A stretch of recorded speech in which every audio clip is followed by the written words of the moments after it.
Welcome to ICS Arabia and thanks for watching. My guest today is Dr. Jesus Molina. Nice to have you, Dr. Jesus. Nice to, Uh, nice to be here. yeah, thank you for joining us. Um, well, why don't you tell us about yourself, your background, before we talk about OT cybersecurity and how you ended up in OT cybersecurity, please? I think there is two type of people that end up in OT. One that are hackers for a long time, or have been in cybersecurity since they were young, and others that are more coming from the automation field, right?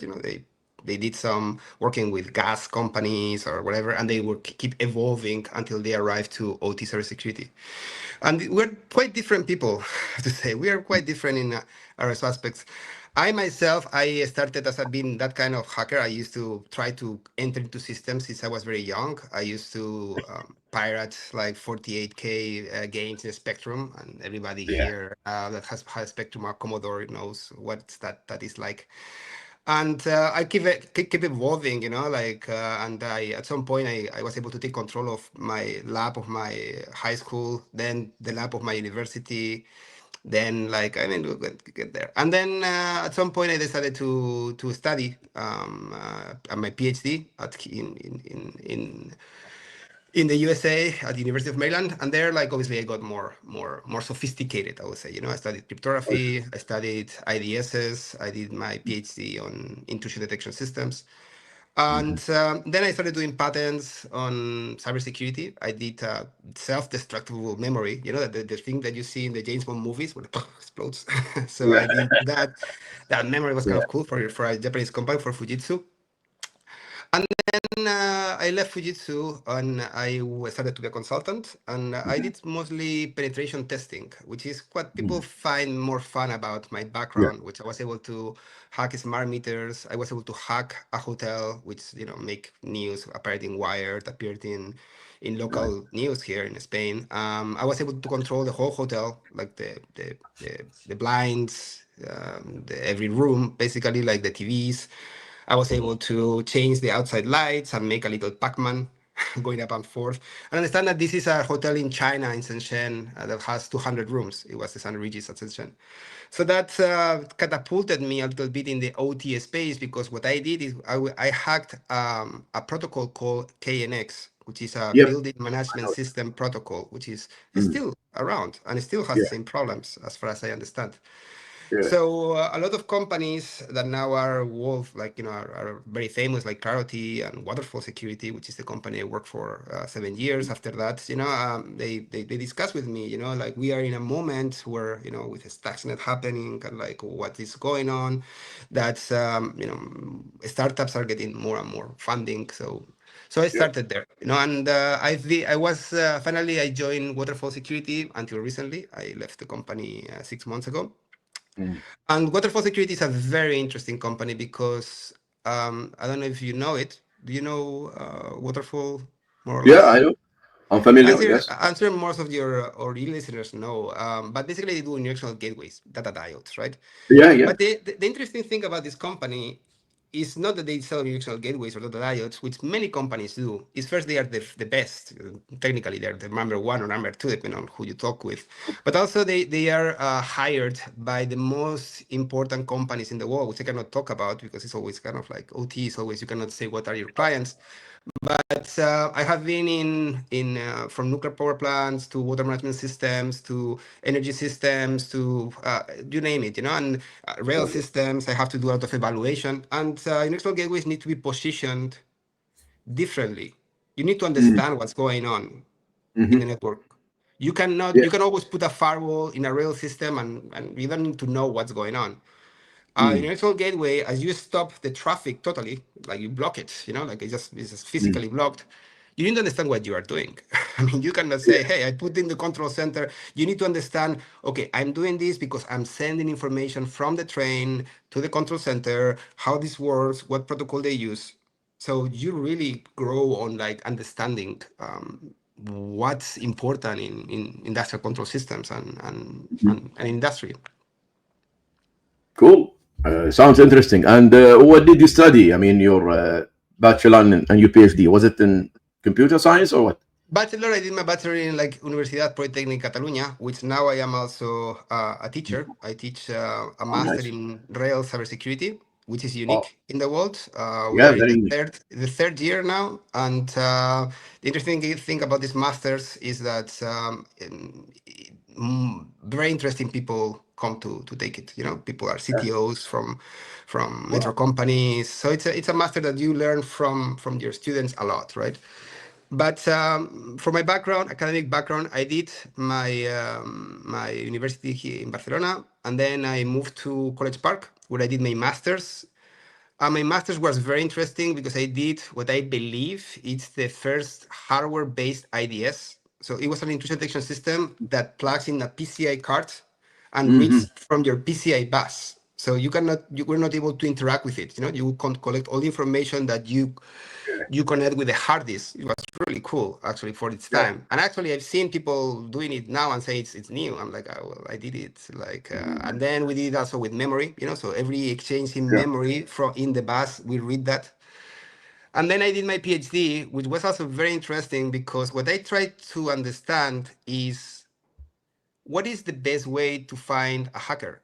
And for that, we deployed like I think 50 honeypots around different locations, Okay. and we try to collect information about where exactly can you find the most important things that hackers do, you know, in their so it was very interesting. The name, as every dissertation, is very boring. It's like evaluating host intrusion detection systems, I believe, but the background is very interesting. Is that collecting all this information, RAM, memory, hard disk. See, can I look at the hard disk and find the bad actions? Can I look at the memory and find the bad actions? Can I look? Where can I look? What is the more efficient place to look at?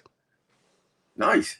Um, so you studied the attackers while you're doing PhD, something like that. Yes, actually, it's interesting when you see the attackers because you know, and I know, and your listeners know, that Yeah. 99% of the attackers are idiots, you know, are script kidding, you know. I mean, they are like Yes. using Shodan or in this case, whatever. So, and then there is a 1% of attackers that are smart. And there Of is a course. 0.001% of attackers that are very smart. I have the bad luck of, you know, or good luck of all my attackers are 99%. Then we have two or three or four that were really smart, you know, that you can tell these guys are, you know. And then we had one that was incredibly smart, you know. This guy was, and this is bad because obviously if somebody starts messing with your system, you know, disabling Yeah. your sensors, all that stuff, you know, you are doing research here, right? So Yeah. what you learn, but it's a very interesting take on IDSs because IDSs have the same issue. You can find 99.9999% of the attackers, but if one goes through, it doesn't really matter, right? You know, you Yeah. failed. And the problem is, you always have one, right? I mean, it's that's what I took from IDSs. You have to be very careful because they can be very flashy and give you a lot of information. But if you rely on IDSs as your single Yeah. deterrent for attackers, it is very dangerous because it's just Yeah. such a false sense of security. Wow, I protected. Look at these, all these different attackers that I was able to Mm. see and like. But then there's this one that like take out their sensors. So it was a very interesting dissertation. I'm interested to know. I mean, who proposed the idea in your master to teach rail cybersecurity? Whose idea was that? It was my idea, and I thought so. my thank you. I thought so. I think so. Why you thought so? Because Because I mean, for a university, it's very rare that they choose very specialized topics in one area. I think. and you hit the nail of the head because it took me 2 years to convince the university that that was not a niche. That well, it was a niche, of course, but there was some. First, I went to university. Well, I'll tell you why I did it. My father was a train driver, Nice. like you know, he worked on trains all his life, and all his life he thought what I was doing, which is playing with computers, in his opinion, was never going to give me a job. It's like this is. And he always told me, if you ever have problems, Jesus, I can get you a job here at Renfe, which is the train company here in Spain. And all his life was, Jesus, I'll give you a job. Okay. You don't worry, you're covered. Like I'm like, okay. But Okay. then Nice like guy. he got very sick and he died 3 years ago. And then in Oh, his memory, I sorry. was, you know what, I know I have been working with Waterfall and rail cybersecurity for so long, and he taught me so much because when I started Yeah. working with Waterfall, I started asking him questions about signaling systems. How do you, when from the perspective of somebody that has been, how do you work? How do you can sabotage a rail system? What are the ways you can, like the catenary, the electricity, electrical systems, how this works? And he taught me so many interesting things that are very Yes, bro. useful to understand. Okay, what I will do first if I want to attack a system. I can take the power system, and then that the trains don't go. It's as easy as that. Mm, So it is a very complex, and he taught me a lot. So in his memory, I was okay. I want to try to do this course, mm. but I contacted the university directly, and they said no, no. Yeah. But Why would you teach us? Yeah. uh, but, but then I talked with Maite Murillo, which is the CTO of Metro Barcelona, and we have a discussion about real cybersecurity and the importance. And he put me in contact with the University of Politecnica of Villanova, and then they teach a master on rail systems. So they did a master only in signaling system because Villanova is where they teach in Spain a lot of students how rail systems work. Spain is a rail country. There is a lot of Oh, really? companies here, which Yeah. we have CAF, we have Talgo, we have a lot of companies that do. We have a lot of people in Siemens here, and so it's a company so we have a specialized part of the university in Villanova, which is very close to Barcelona, like 30 minutes away, which they do only rail systems Mm. as a master's. And they thought it was a very good addition because the people from the rail program then can take the rail cybersecurity program. And it has been very successful. In the last 2 years, we have like 44 students so far. And we are doing it again this year. We divided Oh, into two because we okay. found out that a lot of students wanted much more background in like the standards and compliance, Yeah. like 62443 TS 50701, which is now the Mm. standard European standards. And others wanted much more technical background. They want to understand the tools, what the Silos, which is an IDS company that like works. So what is Cervelo does, or what Nozomi do. What Oh, how can I do a threat assessment on a rail system or a signaling no. system or CTBC, on like so they wanted to a more technical. So we divide into two, so they can take one Yeah. or both. So do you teach it in English or Spanish? Spanish, yes. Oh man. So Yes. somebody has to learn Spanish, huh? Okay. And Well, now how many now I subjects? How say many again. subjects in the master? How many subjects in the master? Just because it's a Well, master for the yeah. master's, it was 105 hours, and it was divided into first teaching. I use, and that's what I did a recent talk in S4. So for your listeners, if you want to take a look at it, Mhm. it's now up, and it's about the fact that I use mostly to drive this master, which by the way I co-teach with the professors with the UPC and Omar Benjumea too, like just to give him a shout out here. Um, but um, but the interesting thing is that we try to use TS 50701, which is the new technical specification, which will soon turn into a European standard, which is Okay. based in 62443 and it builds above 62443. So it's All right. 62443 for rail systems, which I think Mhm. is really interesting. And not only that, I believe that every industry should have a similar document. So I believe they should have a similar document in energy, a similar document in water, because 62443 is old. It's decrepit, I would say. I mean, it says like they people are trying to make a lot of efforts to make it put into shape. Sarah Flux, for example, has 62443 3-2. She's managing the evolution of it, and I think it's a very good job, but it takes a long time. And also, it's Mhm. not industry specific. 62443 is too vague. So anyway, so I use TS50701 as the way to teach the course. It teaches first how to do a threat assessment in a real system. It teaches you how to do segmentation properly in a Nice, real system by nice. dividing into rolling stock and ground, which is important for real systems. It really teaches you a lot, and it's easy to use that flow in order to teach a course, right? So it's the way. But for example, threat assessments, for example, the interesting thing too about doing an industry specific cybersecurity course Mm, is, again, you learn a lot from your students, and I will tell you a couple of things. But also you learn a lot about the industry itself and yeah, how what is the shape of the industry. For example, to give mm. you an example, you want me to give you an example? Kind of funny, Yeah, like. sure, sure. So Go ahead. I told my students, all right, so you have a control center and you want to put a remote access solution, which is a very common thing, right? So Mm, what I did is I selected five vendors: Sage, Ciolo, Clarity, mm. Shona, and Waterfall Security Solutions. All of them Okay, have a remote access solution that, it's everything public. So I downloaded the brochures and give it to the students. I divide them into groups, and I okay, said, all right, now in the remote access solution, you have a common system with a DMZ. You remote first in the Bastion hosts, and then you remote into your control center.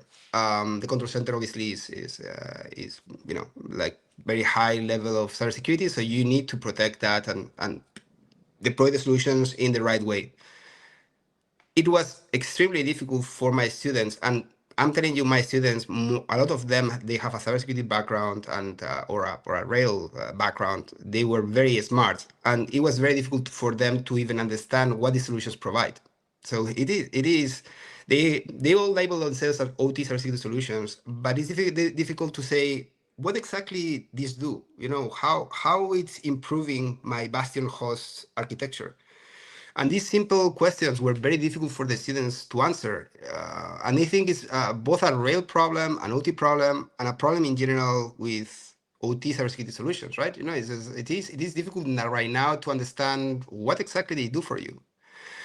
I am planning to write some kind of post on this just for people to understand a little bit what exactly they do, because as it turns out, most of these solutions, if not all, well, Waterfall is probably the one that well, for sure they don't do that, but all the other solutions, what they basically do is they do a reverse proxy. So basically they connect from the OT to the DMZ, and they keep the connection on all the time. So before, when you do a Bastion host, you will open the open port to enter your system. So you say like, okay, open port, I don't know, 150, and this will be my entry point, and you do a tunnel from there. These solutions, what they do is they open from the OT cybersecurity side, they open a constant port to the DMC. So you have a constant connectivity between your your OT system and your DMC or whatever internal system you have. Do you believe this is a better security than opening an outside port? Obviously, they could say, well, you don't have to open outside port. You can only open an internal port, which is a good thing because when they remove the scan, the attacker, they don't see any open ports on your firewall. But at the same time, it's a not solution if you think about it, because you basically have like a backdoor in your OD system forever. So it is questionable what is the cybersecurity of these systems. Of course, it's much more usable, and of course, it's very good for doing, you know, zero trust solutions, because you can listen all the time to your PLCs and have the auth, renewed, etc. So there is a lot of benefits, but obviously there's the downside that you have like your firewall punched like forever, right? So okay. I don't know. What do you think? Is one better than the other? So I mean, my students didn't know. I mean, they were. I don't really know if this is if this is better or not. I mean, and I don't know either. Yeah, I get it. I get it. That sounds interesting. I mean, the subject that you teach at the master degree. Please share with us the standard link later on and the course link so I can share it in the description Oh, for great. anybody who wants to learn about this and get in touch with you as so I Yeah, mentioned. in particular, I understand that your listeners probably are from more from your region, right? But again, anybody that wants, or any teachers of your region that wants to understand how the course work, if they want to Yeah. replicate it, or to work with me to do it in another way, I'll be happy to share my experience. Thanks. And of course, if you're from Spain, and it's full remote, but if you're from Spain, and you can take it if you're from a foreign country too. But if you're from Spain, you get a huge discount on the course. So instead of, I think the Oh, yeah. government pays for 80% of the Oh, course, or the European. If you're European in the foreign European region, I think yeah. you get 80%. So it's very cheap for what it is. If you are, so it's a very good deal. I mean, a Yeah. very good deal. Cool. I would like to have a look at the course. I speak. I have a beginner level Spanish, so maybe I will manage to understand. Maybe. You'll be the best student I ever had. Yeah. Okay, man. Okay, so let's move on to, I mean, from rail security to what we agreed upon, the term OT. Um, Now there Yeah, is so OT in everything. OT in everything. Like it became like the word AI, a buzzword. OT security, OT firewall, OT, you name it. What's your take on what does it really mean to be OT? What does it, in your opinion and your experience? it means that we are in a little bit in trouble. That's what it means. Because OT before, it was very OT. I mean, when you talk about an OT system, when you talk about a Dragos of a Clarity, you knew what you were talking about, right? Clarity had this huge, when they started, at least now, obviously they evolved quite a bit. Now they do have a remote access solution, which again uses the same paradigm that I discussed before. It has like a reverse proxy. So it's the same. But in the beginning, they were a company that were focused on collecting as much information about PLCs and HMIs. So when they do the scan, then, or these scans that were a bit different than IT, because they were like not active but passive. Then they will find very fast what's your PLC, what's the state of the PLC, what's, so I mean, you can tell, like, Clarity was working on something that was OT, absolutely, and they were focusing on that problem. Now, as the years have passed and PLCs have evolved, and now they're like almost a normal CPU, like, I mean, there is not much change. And when you have, people deploying a lot of substations just using virtualized VMware systems, and like, I mean, we are like losing, like, and the protocols are evolving too. People always talk about Modbus and but KNX, and they still are there. But I mean, people like are evolving to other protocols that are much more, like, I would say, ITs, like MQTT, for example. So we're evolving when it comes to protocols. We're evolving when it comes to devices. And now, because of this evolution, any company can say, well, I mean, I have a remote access solution. It's an OT remote access solution. Why they do that? Because it's easier to sell to a niche than to sell broadly. If you sell to everybody and remote access solution, you have to compete with the Fortinets and, like, all the remote access solutions right there. While if you say you're an OT and you put a little bit of spice, like, for example, my encrypted bus traffic in this way, or like you put a little bit of something, a flavor that like is OT-ish, then you say plaster OT there and move on, right? The same thing goes with firewalls. Like, a lot of companies say, I have an OT firewall. The only thing they do it is they surround it by something which looks rubberized, which, I mean, it's not really difficult to do it yourself, or like to just find a case. And the second thing they do is they add a little tab where you can see what protocols, like they have like filters to you see Modbus, and they can understand Modbus better, and they can understand KNX better. So you have a little bit of, like, a little bit of something there that helps you a little bit. but it's very difficult for somebody to say, somebody that has been in the field for so long, if this is an OT remote access solution, right? I mean, it's a sort of OT OT firewall, and there is nothing new there.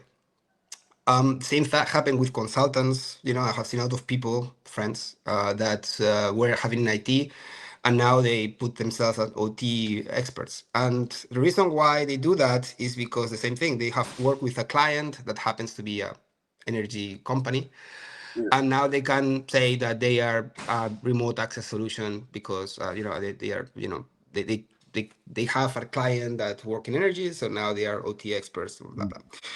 I think it's problematic because there is a lack of understanding of what exactly are we giving to our customers, what are we giving to the community really, and is this better or worse? And again, you can tell the example of what I talked before, like the remote accesses. I mean, is this remote access better? I mean, I don't know. I mean, you can talk about data diodes too, like before, data diodes or remote access unidirectional gateways were basically a niche, like, I mean, we have a couple of companies doing this, which is Waterfall Security, Owl, and very few more, right? Now we have plenty of them. We have OpsWatt, we have like a lot of local data diode vendors. And what they have done is like they put a data diode, they put two proxies at the sides, and now they have the data diode, and they say it's an OT data diode. But the thing is, data diodes are used by governments, are used by many, many industries. They can be used by anyone. It doesn't have to be an OT people. The difference is that these companies like Waterfall and Owl, for like years, they have been developing connectors for industrial protocols. But now, I mean, it's a little bit easy entry, I would say, for people to claim that they can be. Is Mm. that better than using Waterfall, which is somebody that has been working for like 7 years, 8 years? Well, it's more about the value added, Mm. Waterfall and Owl and other companies that have been there for a long time. They understand the industry, they understand what a rail system is, they understand what an energy system is. These people sell data diodes with some software that may or may not work, so it is a little bit it's a little concerning, the easy entry and the fact that people are looking at these I think the wrong way, right? Like yeah, you need to just like take away OT and say what exactly you do that is good for my industry. I would say not good for my OT system even. It's good for my industry. What do you do different here, which is good for rail, for energy, for water systems? How you keep us safer, no? And that's a good question. Cool. Yeah, I agree. I mean, it's better to have somebody who understands the industry and knows the ins out. Yeah, the ins I mean, and the I remember my salespeople, which when I started, working with Waterfall, my main role was to understand the industries, in order to sell better to these industries. I my mm, salespeople will always saying, "What do are you? Why are you doing this? mm, What's the point?" Like my use case is connect OPC with OPC, right? I am okay. sending OPC from somewhere, and I'm replicating what unidirectional gateways do is replicate information one way, right? That's what they do. So I am replicating this database from the OT system into the IT system. I don't care Mm, if this is rail. I don't care if this is energy. I don't care if it is something. And this is again the wrong way to see it, and this is why most of these companies coming from mm, IT, they believe that a pancake is a pancake, and that's it. They don't believe, they don't care if it's rail or energy or whatever. What they do care is about selling. And when I went to the company, it's like, no, we have to care about the industry. We have to understand, because that way we can take that use case, which is, for example, protecting the signaling system, and yeah. move it and make it much more usable for the people implementing it, like where and telling other people, hey, in order to protect a signaling system, you can send information one way because it's called seal 4. They cannot have connection from outside, but they can send information. So this is a use. I mean, so you can evolve that and help the community with that. For them, I mean, salespeople don't care. They want to sell. So it's like, okay, well, I don't care. So, but for the community, it is important. I think these companies, a lot of these companies that are going into OT have this mentality of like, I'm selling a remote access system. So what I'm trying to make this is like easier for the people to see that the PLCs, is there, and like they can click a button on the end of the PLC. It's very happy for everybody, but they don't understand what they actually are doing. I mean, they don't tell you that they are just going to have a constant connection from the OT system to maybe the cloud system they have, and I mean, it is a little bit again concerning, it's you understanding the use case here. I mean, it's Yeah. Yeah, I mean, this is a problem if they don't understand the use case, like you said, and I think it's the responsibility of the asset owner to stress on not to be fooled by the salespeople. I mean, I'm not criticizing salespeople, but they have to know who they're talking to. I mean, they have to evaluate the product and But asset understand. owners, Yeah, they are making all shapes and colors. Like, I mean, they are people. A lot of people have evolved from different locations, and a lot of asset owners now. I mean, I talk with asset owners that were super smart about OT. They knew everything they had to know. You cannot fool these guys. I talk, for example, with many water management system asset owners, and they were like insanely careful and understanding. But I have talked with others which they didn't understand even what data diet was. I mean, they didn't get it. And it is odd to me because if you work in an OT system of an energy system and you don't understand what a data diode does, I mean, it is very difficult for me to to think that you were able to protect your system correctly. I mean, you can like it more or less what a data diode universal gateway is versus a firewall, but you have to understand what it is. I mean, it's very key. It's like not knowing what a historian is or a PLC is. I mean, it says, okay, I mean, this is like a tool that is not only recommended, but enforced in an all of your systems. I mean, this is like, I mean, I'm not telling you here, and you have to understand how it works. I cannot be the one as a salesperson explaining how this works. I would say like, okay, this is how. I mean, you have to tell me.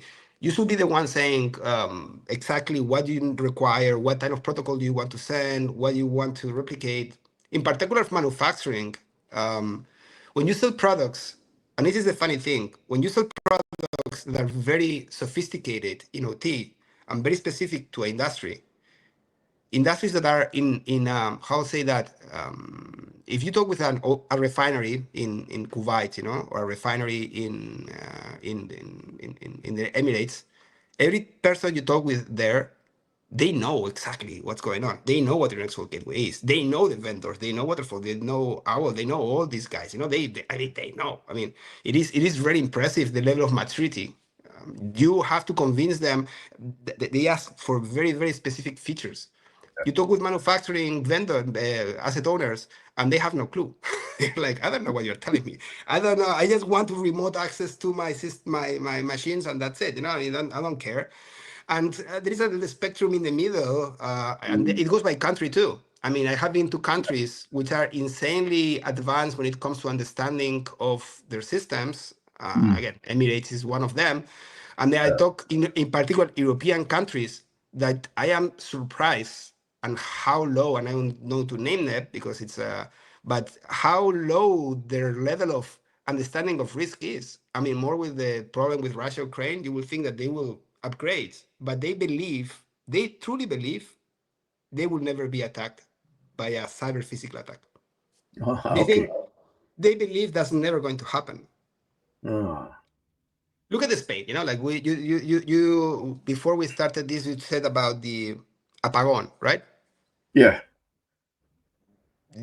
I think for your listeners that don't know, here in Spain, we were, depends on where you were in what region, where you were like 12 hours, between 12 hours and 24 hours without energy. So yeah. everything, The Liberia blackout. the Yeah, Iberian blackout, Portugal and that's Spain. what it is. Yeah, I was asked by so many people about it. It's a cyber attack. It is not. And the first thing that we need to reflect on is the what happened. What really, not what happened, what is the impact it had. And the impact it had, you can be seen as like very minor. you would think that 12 hours without light, without energy, will be like a catastrophe, and it wasn't. It was not a catastrophe. I mean, nobody died because of it. Now it was during the day, so I mean that's maybe a factor why nothing was catastrophic, but the lights went out and there was no traffic lights in Barcelona, so it was obviously a big. But people were very civil. Maybe it's because Spain people are very civil. Most people went to a bar and have a drink with their friends, while while the fridge worked, well, like the ice is still there, So I mean, it was very. But there were things that were unexpected. For example, what people didn't expect is their phones didn't work. Phones did not work. Phones most of the cellular networks need energy, right? Some of them did work, the critical ones, So some people did have some phones, so some communications, but most people did not. And Wow. yeah, of course, I mean, you think about if this was an orchestrated attack, and now think about now now we see like what happened there, and it was obviously not orchestrated attack. We know that. I mean, it's out of the question that was an orchestrated attack. So it was not an orchestrated attack. It was some kind of fault, and we'll discuss what could have been because it's still not very clear. I have been researching it quite a bit in the last 6 months, so I know quite a bit about it from the OT cybersecurity perspective. So I will discuss with you in a second. But if it has been an orchestrated attack, it would have been a huge crisis. I mean, if it took a cold start, took 8-12 hours to reconnect, and everybody is like, saying that it's amazing. What we did is incredible. Being able to reconnect the grid from a cold start in 8 to 12 hours, that is concerning because that was not a cyber attack, and still it took 12 hours to reconnect the network. If it was an orchestrated cyber attack, it could take days with no lights and no communications. I mean, that is very interesting to understand. The consequences that can have an actual cyber attack. If that was just a crisis that happened for natural causes, we'll say, and I will discuss this in a second. I mean, what would have happened if somebody tried to do it in purpose? I mean, that would have been a whole ruin. Obviously, also the trains didn't work because the trains need electricity. Obviously, like everything was in a standstill. Everybody went home from work, could not work. So the consequences, when people now ask, could be the consequences of a cyber attack in a grid? We know that. I mean, maybe not fatalities. I mean, that is what like people always say. Oh, people will die. Well, people didn't die here. I mean, there's always like the places that they needed energy, like hospitals, they have a backup power.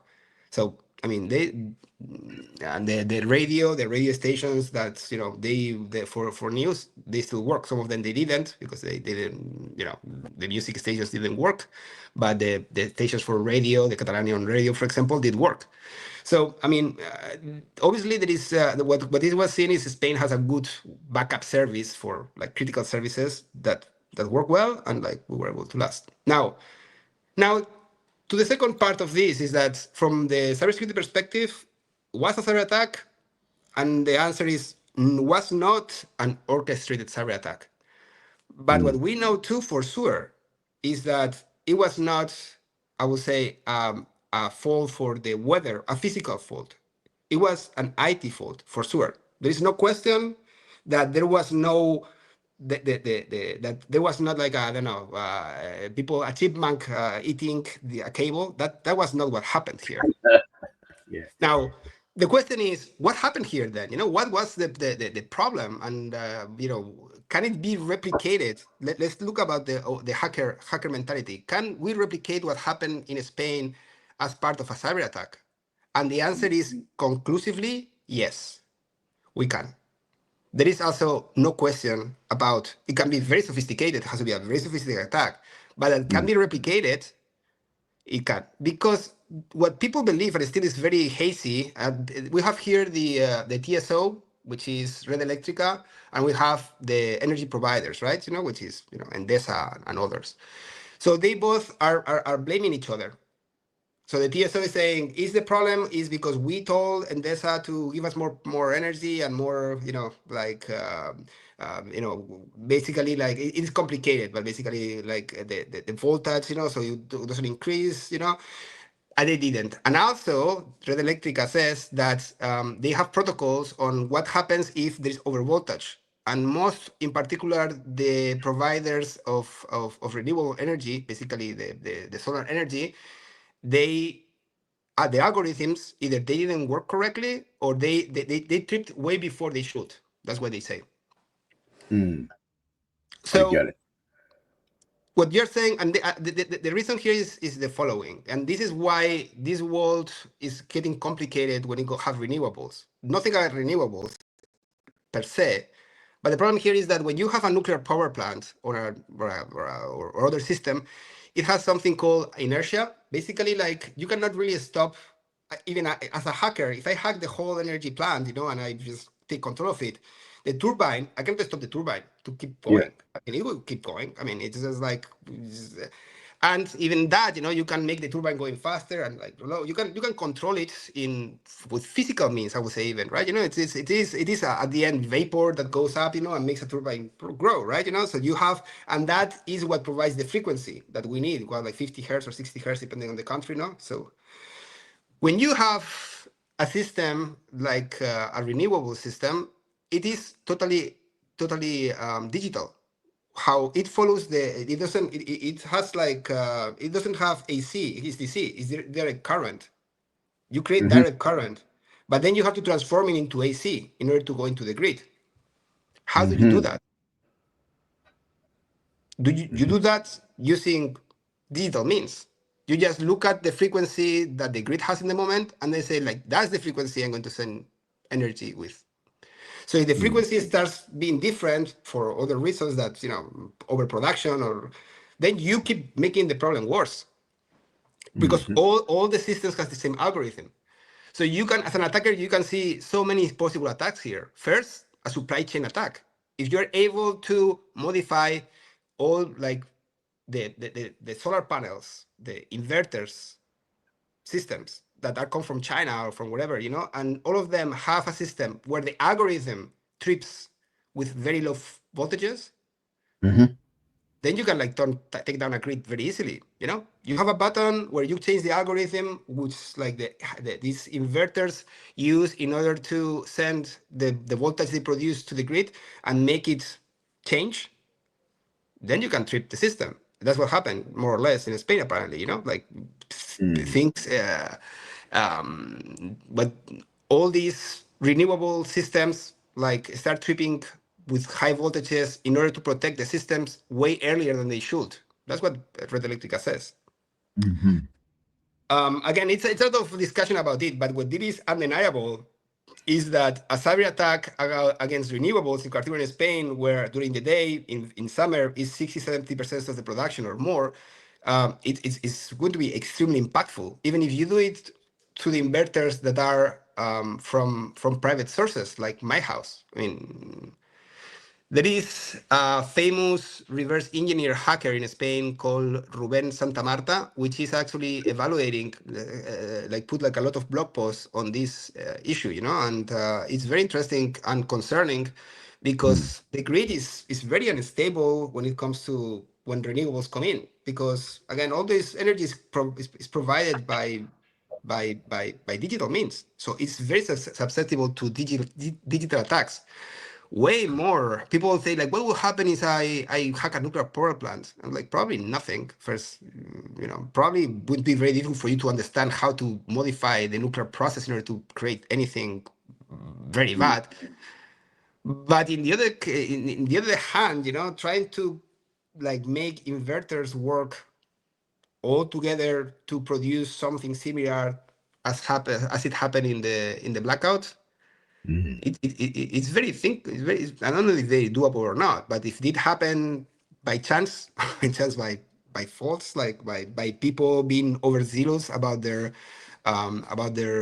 productions, basically what happened here is that people were overzealous. They say, the voltage that Red Electrica told me to stop, to start protecting myself and keep myself from the network is that, but I put it higher up just in case, So I mean that's I see. So what the trains, the rail was affected as well, right? yes, During actually, interesting yeah. thing. The trains were a canary. The how say the canary in the mine because Mm, they were the first affected okay. because the substations that power the trains, they Mm, have algorithms that trip at much lower voltages. uh-huh. So the overvoltage protections in most systems are but as what they have to protect is the train itself. Substations in trains, they Mm, usually trip earlier. They say, okay, well, I mean, if there is out of voltage, I prefer to save, give the passengers, like stop the line, and at least save the train, right? I mean, I want to protect. It's a much higher problem if you have a fire in a train than you have much less protections, I would say, and there's passengers involved, right? So they trip earlier. So Red Electric also in their huge, let's see what figure, the 50-page thing, they said the first things we saw were like Adif, which is the current asset owner of trains in Spain, to trip mm, like systems in. So obviously they were affected. No trains. Again, okay. it is having no electricity. It is strange because it's much more noticeable, not in the energy itself, because I mean you can do things outside and you don't care about it that much, but things like communications or transportation, or they are things that and I think the fact that the radio keep inform people and stuff helped a lot. But I think in other countries we probably will have it much worse. Spain is a quite advanced countries when it comes to safety. But but again, the takeaway that is interesting is, and the people are saying, oh, it has not been a cyber attack. First, I don't know if it has. I know it has not been a targeted cyber attack. Mm, I don't know if it's not a cyber attack yet, because why these algorithms trip if Red Electrica is saying these algorithms trip very very soon, and mhm, and the and the asset owner Endesa denies it. It says we follow protocol, we did what we're supposed to do and more.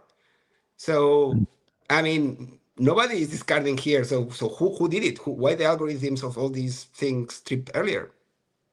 I mean, nobody is, and Red Electrica themselves say that they have a lot of cybersecurity issues. They say they were unrelated to the blackout. However, while doing the inspection of the systems and collecting the logs, they found systems that were, in the internet available, and like they found things, but they don't want to say what. They say we found cybersecurity issues that need to be resolved, which is mhm, also strange. So you found cybersecurity issues that need to be resolved, but they were not part of the blackout issue. I mean, it just again, everything sounds a little bit too, a little bit fishy, right? Why you're not more transparent? And they are mhm, not transparent at all. So yeah, I think we'll never know at this point. But again, I think in particular the issue with the renewables and the fact that they are mostly are digital systems that are connected to the internet directly in mm, most cases in most homes. It is. I remember, like when I was a penetration tester, they told me to do in RSA a talk about IoT devices that are easily hacked, right? cool. So I hack a doll, I hack it's called the Kailas, you can like cars or something. And there Yeah. were some interesting ones. There was a coffee maker that like you can make coffee, I can take a control. But there was one that was interesting, was a boiler, for doing tea. All right. And it's funny because when I talk with the people that doing in the UK, they were very concerned about that. Why? Is because they said that the grid was. Imagine they sell a million boilers like that to make tea, right? And Yeah. they take a lot of energy. So if they save a million of these and you can remote control of them and you put all of them at a time that you don't expect it. In the UK, they expect tea at like the morning and at 4 p.m. and at 8 p.m. If somebody is able to control all of these teapots, and like at 3 Yes, a.m. and put them all together, blackout. I mean, for certain blackout, because yeah, the grid goes into expectations. You expect this, and you put all these. You cannot start a nuclear power plant at 3 a.m. just because everybody puts the T together. So this is something that also. So I talk with a person. Is like, oh, this is a big concern. Because I mean, if these things are remotely accessible and like they can, these things draw a lot of energy, and that could like really like okay.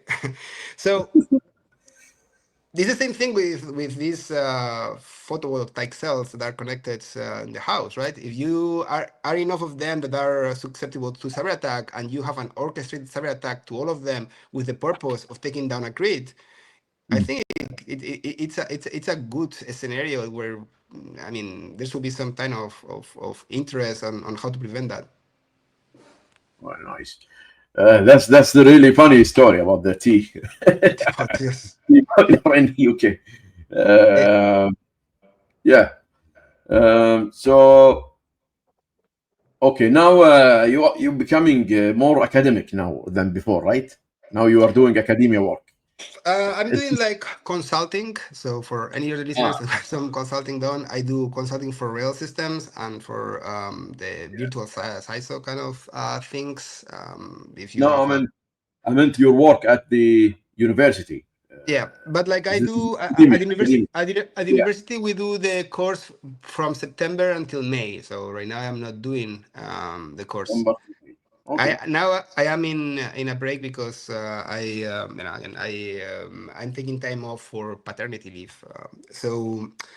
But Oh, okay. in general, what I am going to start doing now is the more academia. I promised during my talk at S25 S4 Hmm. in S4 X25 that I will put together a kind of a way for industry specific knowledge to be evaluated, for example, for energy, for rail systems. And that's what I'm working right now is to there is a new field of thought which is called cyber informed engineering. Yeah. But if you know about it, Yeah. Yeah. I basically know. Yeah. it's taking OT to the other side. Rather to go to IT, as I discussed before, is Yeah. to say, well, I don't want a firewall, right? I want something that disconnects, like I want like a cable that like switches off, Hmm. which I believe makes a lot of sense, in order because we saw it in the blackout too, the reason why again, like we had a blackout is because the systems that are more, I would say, have inertia, have more. I mean, the physical systems that prevent these digital things to happen, they were not online. So having physical protections, I would say, or like more engineering protections Yeah. makes a lot of sense. Yeah. But they are inherently industry specific. You need to know your industry to understand. For example, if you want to go into island mode, when I talk about that, is to just if your system is connected to the cloud, for example, Mm. disconnect the system from the cloud and from everything, but keep it working. Right? Mm. Make it make it disconnected from the wall, just to protect yourself from a cyber attack, Yeah. but at the same time be able to perform the physical activity or the cyber physical activity you're supposed to do, like provide the water systems with, because the truth is that, and this is the hard truth. I talked recently with water management what's the name, integrator, Mm. and they say that themselves they cannot tell what parts can be disconnected, how the water management system can work without, what kind of systems are critical in order for it to work. They don't really know. At this point, it has grown so large that they don't know if this historian critical for the functionality of my. They don't know. I don't know. Maybe if you take the historian, the fault will reverberate to the HMI, and the HMI will stop working. I mean, I don't really. I have not evaluated what systems I can like take down safely without affecting the physical system. No, I mean this is a huge problem right now with everything with rail systems. Rail systems. We did a research in waterfall security, which is what are the attacks, the cyber attacks that has physical consequences. So we tallied how many cyber attacks ended up into a physical consequence. So, for example, a train not working or a blackout, right? Mm. And the truth is that there were not that many. They were like last time we did it was last year, were 120, I think, or 150. 150 physical consequences from a cyber attack. They are not that many. The total worldwide. However, they are 100 times more than like 5 years ago. 5 years ago, they were like four. Yeah. So 4 years ago, we have like 5 attacks with physical consequences. So we have 5, 6 attacks with as a cause of cyber attack, you have a physical consequence. Now we have 120. While it's not that many, it's still again like 100% increase. Like I don't know, like a huge increase, 1,000% increase of like what happened like 8 years ago, 7 years ago. Mm. So we're seeing attacks with physical consequences, but the truth, and there's no foot here, the truth is that these attacks are not targeted attacks to the OT system. The attacks that they take down a historian, and the historian is used to make cars because they need the data from the historian to make cars. The attackers didn't even know that was a historian. They saw a database, they encrypted it, they asked for ransomware. But as the historian is encrypted now, the cars cannot be made because they don't know what color the cars have to be, right? So we're seeing a lot of physical consequences as a cause of cyber attacks that they are not targeted. ICS systems are not directly targeted. Now the question is this a good thing or a bad thing? Mm. I mean, it is a good thing in the sense of like attackers are not targeting ICS systems. No, I Mm. mean, they are not doing it. However, even if attackers are not targeting ICS systems because they are more and more intertwined with the IT fabric, an attack to an IT system that happened to be an OT or like an OT sector, a pharmacy systems or a manufacturing system, ends up being impacted physically, meaning they cannot create more cars, they cannot, and transportation is one of these systems which has been more impacted. Why? Because you think of trains, and trains are so complex. They are the ticketing system, ticketing systems. If they are down, you cannot sell tickets. The train can go, but it's complicated because now you're not making money out of it. So maybe it's better to stop them. Energy systems. If the catenaria, like the catenary or the energy system goes down, the system goes down. There is so many different factors, and a lot of them. For example, there was a recent cyber attack that impacted a system of navigation. And Mm. the trains use that system of navigation. They don't have this system of navigation. They cannot work. And these systems, Yeah. so transportation is disproportionately impacted physically, meaning like there is no trains running or whatever, or metros, because there are systems that have a lot of different subsystems, and they are not all protected the same way. So so it's I think energy is going to that direction, but the other direction. Before it used to be you protect a nuclear power plant, and that's it, right? But now you have to protect all these systems that are going online, creating energy by themselves, that are like,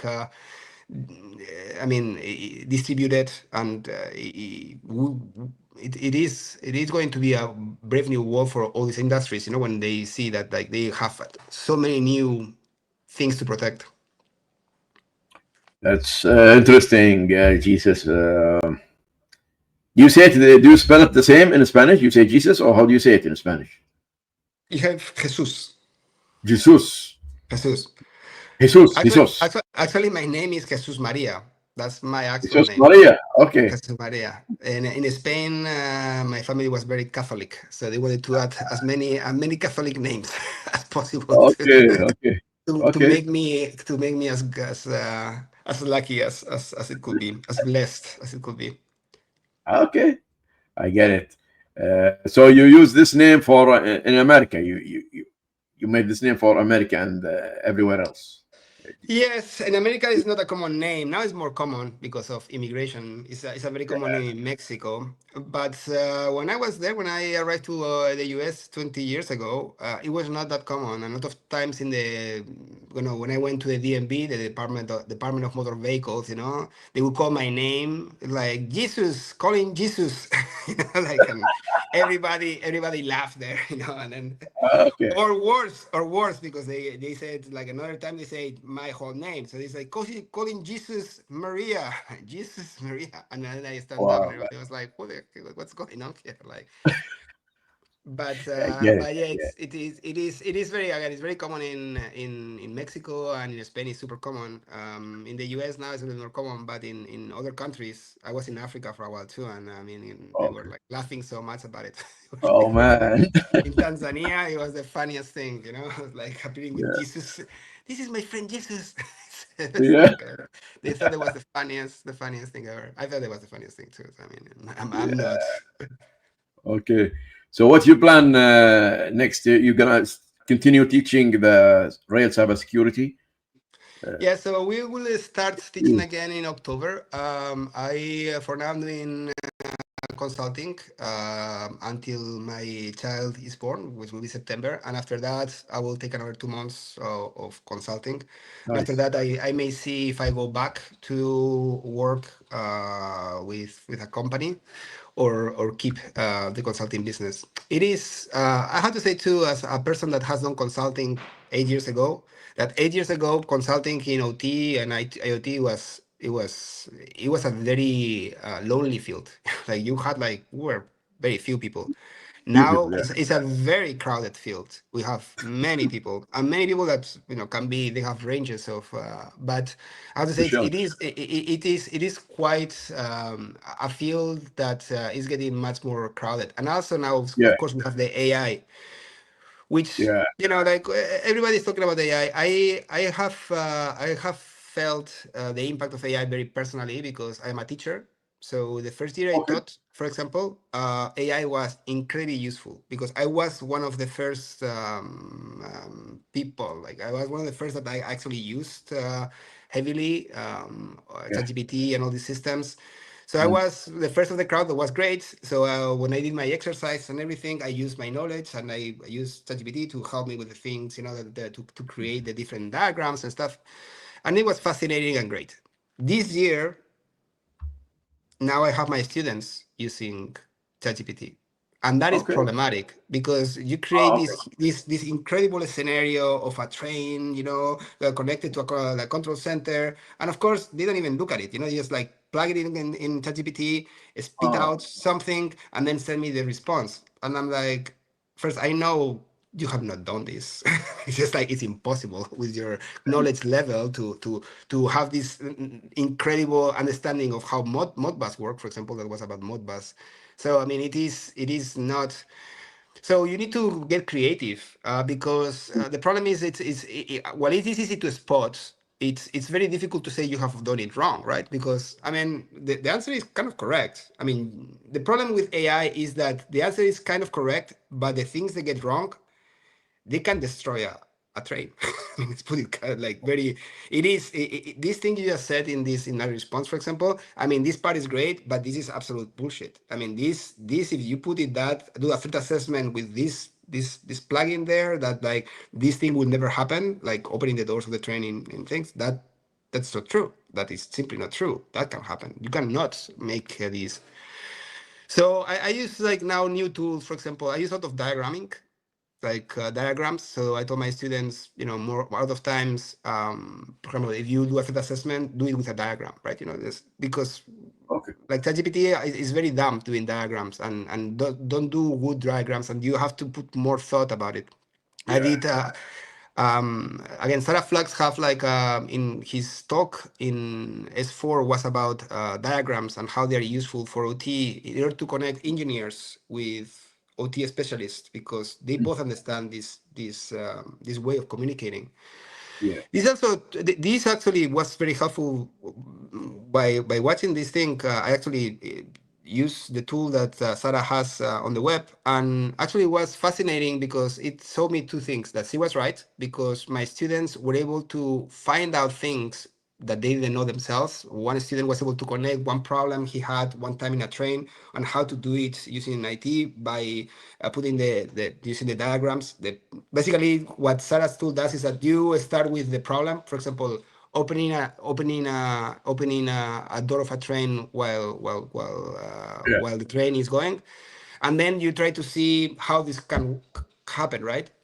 So Mm. all these, I will have like at least 4 or 5 engineers of running stock of trains. And interestingly, they provided very fascinating answers on how this could happen, and how it is very possible that you can do it using things that I would have never thought about it. Again, it helped a lot, but also it helped for people to actually do it, to also, because if I have asked this question, how you can perform opening a door in a train while running using a cyber attack, they who have half of my students will plaster that into ChatGPT, not think about it, and give me a bullshit answer, right? But if I do a diagram, okay, give me first the cause, and then do a diagram. What is the next step? The PLC that controls the door, right? Oh, So and then the door, what connects to, So they do that, and that they see where the fault is in the PLC. You take over the PLC, you take over the remote system that controls the PLC. You take over It's very interesting because out of them give me some things that I didn't even know. Is the buttons. The guy was telling me that there were people that sometimes the door open and they cannot close them because of the safety system. So they trip, and that's something they should not do. They trip the systems, so they close automatically. oh, So they close or open without like the safety systems involved, just because they want the train to run and they cannot run with the doors open. So they force them to close while, by disabling the system. yeah. Interesting enough, they disable the system in ways which they can be replicated very easily locally, using the bus. So it is interesting because they trip it like, I mean, totally like that. These guys told me that like in this diagram, the buttons were very important because the buttons also have a lot of logic, and the logic can be bypassed, in order to do things that you should not do. So I mean, it is interesting. About how diagrams can be used by are very interesting to be used, and I think they will be much more used now in academia, because of you cannot really like send it to ChatGPT, like make ChatGPT do a diagram that makes sense, and you have to tell why these blocks are different sizes, and all that stuff. So you're making the student think while they're using the AI. They cannot just throw it at the chat GPT and get and expect a good answer. So you made it a bit challenging. That's what I understood, right? Exactly, and I think I Yeah. mean at the end, I am not against people using ChatGPT to get the answer. Mm. I am not, because they learn with that too. I am Yeah. against a student doing that without thinking, as you say. Like I am not against people consultants in ChatGPT for help, but they need to know what they are doing. I think a lot of people, if they send this by using these kind of secondary tools, like, okay, whatever ChatGPT put it in a diagram. So that way you have to think about it. You have to read it, like convert it into a diagram, like, okay, you tell me you need a firewall, you need an intrusion detection system, you need something else connected, blah, blah, blah. You have all these things. Create a diagram on how this will look in a local network, and like do different boxes of every level in 62443. Now the student needs to think about it. I mean, okay, I have to get all this information and parse it through my brain and know this connects to this one through this protocol. And like, I mean, it is a way for them to. So I think diagrams in academia are going to take a lot of focus, because it's something like it is if you tell you can do it with a ChatGPT, but it doesn't look good. It doesn't make sense. You actually have to code it if you want to do it, and it still would not look that good. Good, good. So I think we've had enough today. I think, Jesus, really thank you for your time and for really the deep explanation for every area that we discussed. I like that, and I congratulation for you for your next child, and my best wishes for your wife. And Yes, yes. I think it's going to be good. This has been Yes, a very, yes. man, I'm extremely excited about this. So, Good, good, good. That's really exciting. And anything you would like before we leave you? And well, would like first to of say? all, thank you for the opportunity. I have listened to your other, well, the ones I could listen to. Some is in Arabic, so I couldn't. Sadly, I don't know Arabic as good as you know Spanish, so I couldn't. I Thank you. couldn't. But it has been very nice to see people that might Colocom or others, like in your podcast. And I think it's having all these voices discussing, important subjects Yeah, is always. Fascinating. The second thing is that I believe OT cybersecurity is in a interesting, very interesting spot where again we have a lot of connectivity coming on, a lot of products in. We have no way to reliably evaluate a cybersecurity product for OT now, and it is I think the field is a very very complex environment, a very yeah, crowded environment, but at the same time a very wild environment, and with a little bit of a false sense of security because after Stuxnet, like was now 15 years ago that was happened or something. That was our 9/11 in OT, right? And everybody go yeah, crazy. So it's like it happens the same thing as in the airports. Everybody start putting gates, and like things, but it's like 9/11. No other like plane has exploded in yeah, flights, and no other stacks, no other nuclear power plant has been hacked in 15 years. So now mhm, we're thinking, is worth spending all this money? It's the same thing as the people. Is worth spending 1 hour in line of on security in the airport just because like 20 years ago some crazy guys exploded. So I mean, it's the same kind of paradigm, right?